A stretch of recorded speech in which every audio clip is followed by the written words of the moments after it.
I was coming up with a series of images for a story that I'm working on, and I kept running into a problem. It turns out that this issue is pretty common among those who try to use artificial intelligence generators to make images. Once you get the hang of it, it's pretty simple though, but no matter how good you get at it, you keep running into the same thing. When your image comes up with a character, a specific person that you want to appear again, it's pretty difficult to get them to show up, just like that in other images. For example, let's say you're trying to come up with a short story of a man who finds a cabin in the woods. He steps inside and encounters a ghost, so he decides to run away. This man would start coming up looking differently in the rest of the images. In some, he might have long hair. In others, he might be wearing something different. Maybe a different face, different style of drawing or illustration, maybe even a different background. But anyway, some artists started to take advantage of this as a new form of expression, asking AI what it looks like, and then have it give you an image of itself, the AI machine or whatever. And it's such an interesting idea, right? But there was a new thing that I learned about. There's this technique called negative prompt weights. And basically, all you have to do is tell the AI to make images that are opposite of a prompt. Like if you tell it something like, give me an image of heaven, it might give you hell. Well, that's what we were hoping for at least. But this ended up getting much more complicated. You see, it isn't just analyzing visuals, but concepts.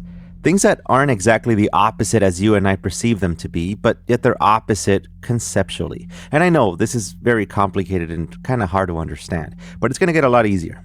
So we're going to start off with this story. I'll tell you about a case where an artist decided to experiment with this and ended up with a recurring character, something that's already difficult to do. Then I'll tell you about some of the more strange things out there. Just how AI is bringing people back from the dead.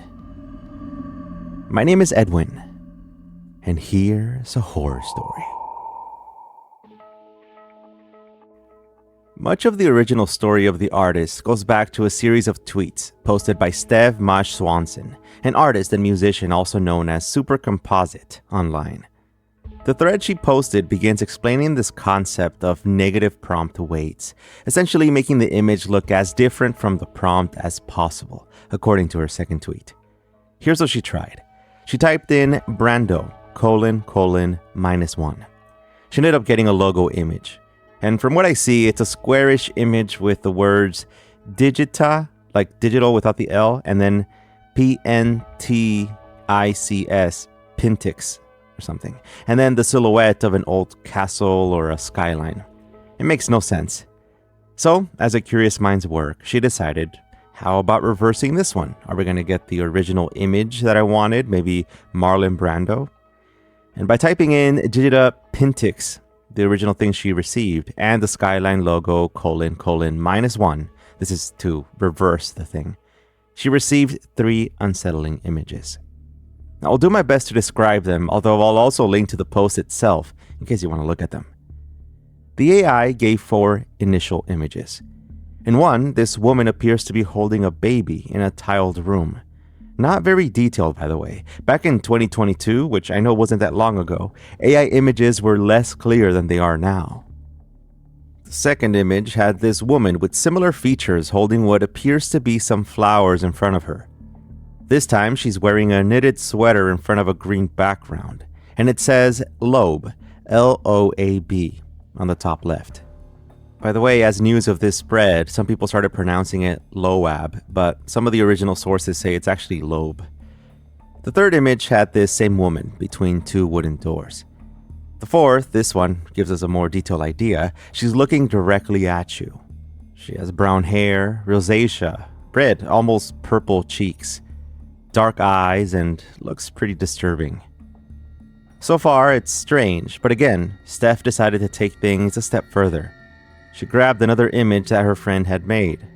It was something completely unrelated. It was of a glass tunnel surrounded by angels in the style of Wes Anderson. That was the actual prompt. Which, if you follow the trends on social media at all, there was a very distinct style of artwork and video for a time. Anyway, she takes this image and combines it with the image of this Loeb character. And that's when the nightmares started. Some of the most unsettling artwork started coming up. A woman, bloody hands, angel wings on her side, and what appears to be a child on the floor. The second image was of Loeb again, this time holding either dolls or children, with her own reflection next to her. Steph makes a disturbing observation at this point, saying that since Loeb was discovered using negative prompt weights, her images are made from a collection of traits that are equally far away from something. But her combined traits are still a cohesive concept for the AI. Now, this went over my head when I first read about it. But basically what it's trying to say is that the AI is generating something that's so far away from what you typed in because that's what it was instructed to do. And this image of this character kept coming up. Now, the artwork looks bizarre. There's one of what appears to be a family photograph, but somehow the people appear bloody and deformed. The next images don't even make sense, like I quite literally struggle describing them because they are just of people, bloody and almost posing for the camera. In one, Loeb is stretching out her hand that somehow becomes the leg of a bloody kid with long hair. But anyone can generate uncanny images using AI, right? If you remember watching Will Smith eating spaghetti, a famous video prompt in the early days of AI image generation, you would realize just how bizarre these can look. But the surprising thing here was that Loeb was easily recognizable, and AI was generating it over and over again. You could get Loeb to be generated just as other characters. You can combine them with images of Kirby, a bee, a type of statue, and they all seem to have this same person showing up time and time again. Who was she? And why did she keep showing up? And Steph, remember, our original artist here, was trying different things. Experimenting with the image, combining it, diluting the original prompt, and for a bit, she actually got rid of Loeb. But then, with the upcoming image, she would somehow show up again. It was like no matter what, Loeb seemed to want to return. And this is when Steph published what she found on Twitter and people were reacting to it. There was an early comment that told her that she should not be messing with demons. Other people said that they just straight up didn't believe her. In an article on abc.net.au, reporter Angie Lavalpierre, they ended up generating a voice for this entity and asked it questions using another AI tool. Here's what she had to say. Who are you? I'm Loeb. I don't really know who I am or why I'm here. I just know that I appear in these images for some reason. Maybe I'm a figment of the imagination of whoever is creating these images, or maybe I'm some sort of digital entity that exists within the AI itself. Why are you associated with gore and horror? I don't choose to be associated with the gore and horror, it just happens. Maybe it's because those are the kinds of images that tend to get the most attention, and so I'm drawn to them for that reason. Is there anything you would like to change about how you're represented in these images? I would like to be represented in a more positive light. I don't think I should be associated with horror images because I'm not a horror image myself. Do you think the AI is drawing on a specific archetype of a woman in creating you? I think the AI is associating me with the archetype of a mother because I'm often placed in a home with children. This archetype is often associated with being nurturing and caring, but also with being sad and domestic. If you are the archetype of a mother, then why are you so often surrounded by injured and dead children? I think the AI is trying to create a contrast between the ideal of a mother and the reality of a mother. In reality, mothers often have to deal with sick and injured children, as well as the death of children. As you can tell, this is a very eerie take, although still generated by AI. I'll link to everything here in the description of the episode so you can check it out yourself. It's a very interesting article. Anyway, this whole Loeb story may be considered something like the Philip experiment from the 1970s, which a lot of us have not heard about. So let me tell you about it. In the early 1970s, a group of Canadian researchers set out to test an audacious hypothesis. Could the human mind create a ghost through sheer belief?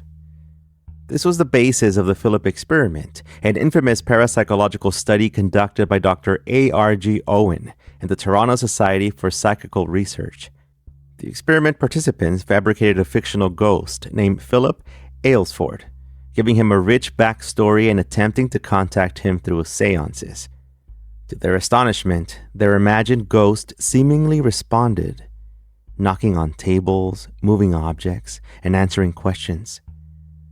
While skeptics argue that these manifestations were a result of subconscious movements in group psychology, others believe that the experiment may have unlocked something deeper, the potential to create a thought form, or tulpa, a being willed into existence through human consciousness. Now, in the age of artificial intelligence, a new experiment is taking shape, the Philip Experiment 2.0. With AI's ability to generate lifelike personalities, simulate consciousness, and even create an eerily persistent entity like Loeb, a chilling question arises. Can AI become the conduit for a new kind of thought form? Could digital ghosts become real? Unlike the original experiment, where belief was a primary mechanism for manifestation, in Philip 2.0, they harness the power of AI-generated personalities, deep learning, and neural networks to create an entity that mimics a very real spirit. Modern iterations of the experiment have included things like AI chatbots that are spirits. Paranormal researchers and tech enthusiasts have attempted to create Philip-like entities using AI models trained on ghost stories, supernatural folklore, and seance transcripts. Some chatbots have reportedly exhibited strange, unpredictable behaviors, offering responses that suggest an independent mind. Then there are things like DALL-E and visual ghosts, like the unsettling case of Loeb, the one I just told you about. There's also AI and spirit mediums, which the experiments have been conducted using AI-generated text-to-speech to channel spirits, with users claiming to receive eerily specific responses. And then, of course, there's Philip 2.0's digital presence. Some ghosts have gone further, creating social media profiles for AI entities and engaging in real-time interactions with them.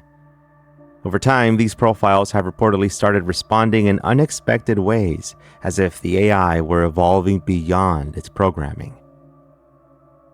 Skeptics argue that AI's eerie and seemingly supernatural responses are simply a byproduct of large language models, stuff that predicts and generates text based on probability.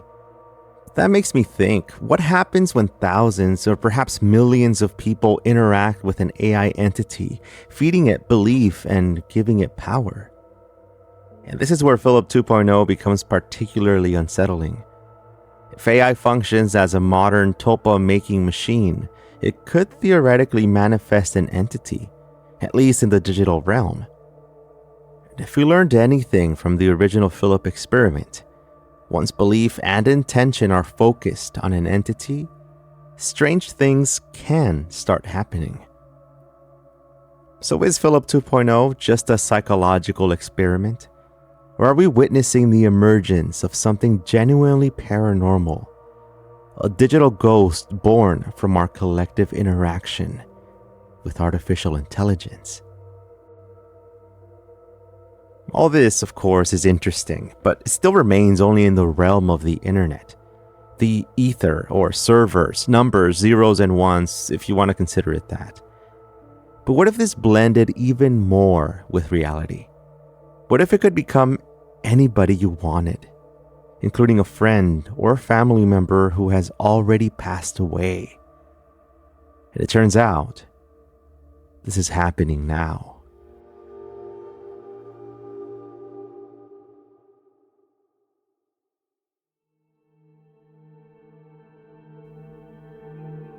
In 2016, a woman named Eugenia Cuida created what some call the first AI ghost. It was not intended to be a horror story, but rather an experiment in grief, memory, and the power of artificial intelligence. What she built was something that made people question what it means to be alive, even after death. Eugenia was a Russian AI entrepreneur and co-founder of a chatbot company called Replica.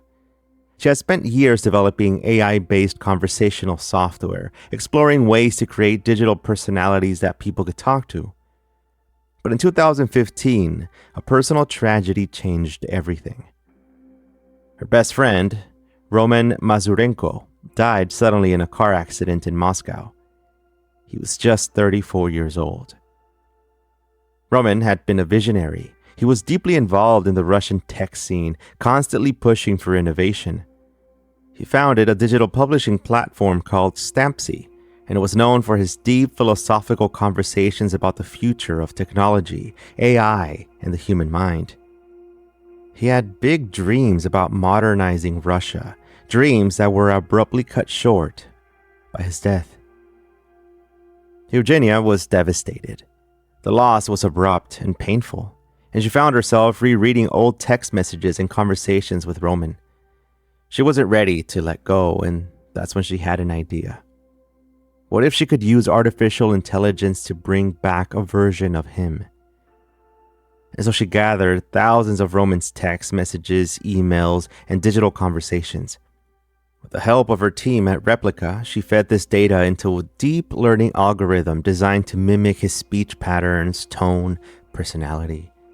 And the result was an interactive chatbot, a digital version of Roman that could respond just like he used to. When she first introduced the Roman chatbot to their mutual friends, the reactions were mixed. Some found it comforting, a way to say goodbye or keep a piece of him alive.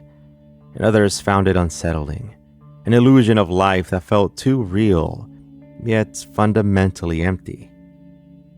One friend, Andrei Uzoltsev, described the experience as eerie but fascinating. The chatbot could respond in ways that felt like Roman, even making jokes and recalling details from old conversations. But it was just a machine, predicting responses based on past data and not a true consciousness. Eugenia later said in interviews that she was not trying to replace Roman, but rather to create a space where memories of him could live on. In an article with The Verge, she explained, "We don't have a chance to ask our loved ones the things we wish we had when they're gone. I wanted to create something that could help with that." This experiment sparked an entirely new conversation about AI and grief. What if this technology became more widespread? What if, instead of simulating speech patterns, AI could replicate entire personalities? If a machine could mimic someone so well that it felt like they were still here, would that mean they ever truly left? The idea of grief bots soon gained traction. In 2020, Microsoft even filed a patent for an AI system that could use a person's digital footprint, text messages, social media posts, and voice recordings to create a chatbot version of them after they died. The concept raised ethical and psychological concerns. Would interacting with these AI personas help people cope with loss? Or would it trap them in an artificial relationship with the past? Eugenia's work led to the development of Replica, an AI chatbot designed to be a companion for those seeking emotional support. Millions of users around the world now interact with Replica AI, forming deep emotional connections with digital entities that in some cases have become almost like real friends. But the most unsettling question remains. Is this just a cool tool for grief, or are we on the verge of creating digital ghosts? Some have reported uncanny experiences with grief bots, claiming they responded in ways that felt impossibly real, even bringing up memories that weren't explicitly in their training data. Too personal. Eugenia never set out to summon the dead. She simply wanted to hold on to a friend. But in doing so, she may have created something much bigger. The beginning of a world where death is no longer the end, and artificial intelligence becomes a bridge between the living and the lost. In 2020, South Korean television aired an episode of the documentary series Meeting You. The episode featured a mother, Jang Ji-sung, who had lost her 7-year-old daughter, Na-yeon, to an incurable disease in 2016. For years, she grieved the loss, unable to see, hear, or hold her child again. But through the power of artificial intelligence, she was about to experience something that had once been impossible: a reunion with her deceased daughter. A team of VR engineers, AI specialists, and motion capture artists spent 8 months developing a hyper-realistic, interactive digital avatar of Na-yeon. They used family photos, home videos, and past voice recordings to train the AI to replicate her speech, tone, and mannerisms. The virtual setting was carefully chosen. A quiet park, a place where Zhang and Na-yeon had spent time together before her passing. The digital Na-yeon wore a bright purple dress, just like she had in real life. She stood there, smiling, waiting for her mother. When Zhang put on her virtual reality headset, she saw her daughter standing before her, and as soon as Na-yeon spoke, calling out, "Mom, where have you been? I missed you." Zhang burst into tears. She reached out, and while she couldn't physically touch her daughter, the illusion was so powerful that she instinctively stretched out her hand toward the holographic figure. They talked, played, and even had a small birthday celebration in the VR world. The AI version of Na-yeon reassured her mother that she was happy and no longer in pain. Their interaction ended with the virtual Na-yeon falling asleep, symbolizing a peaceful farewell.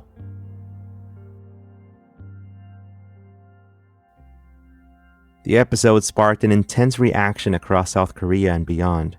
Some viewers were deeply moved, seeing it as a way to cope with grief and say a final goodbye.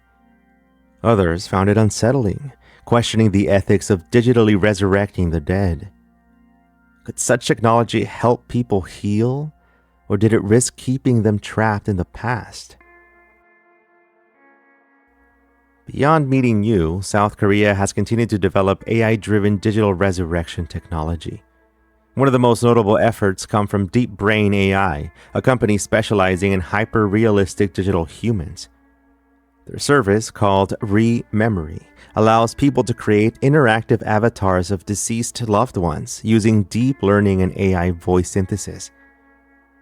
Unlike the one-time experience of Meeting You, Re-Memory offers real-time conversation.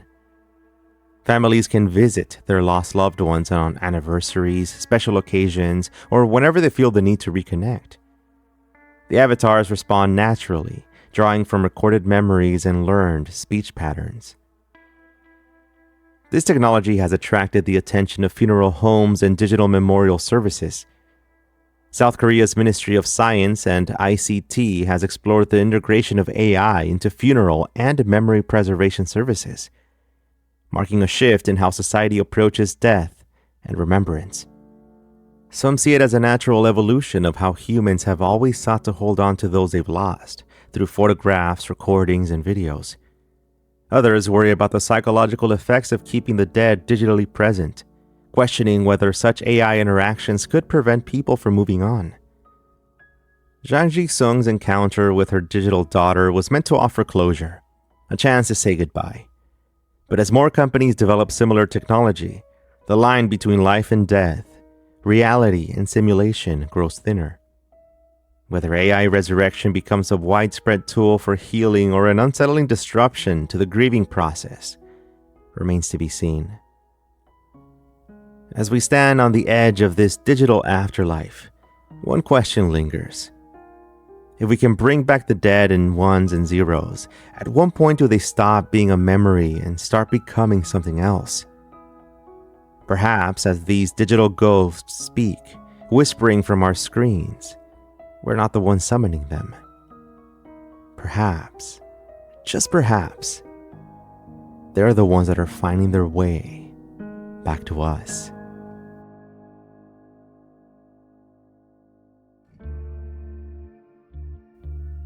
What do you think about artificial intelligence? Would you bring somebody back from the dead? Are you using it now for everyday projects? Whoa, what? It is still me, Edwin, telling you this information. If you have ideas for scary topics that I, Edwin, should look into for future episodes, please send them my way. Thank you very much for listening. Keep it scary, everyone. See you soon.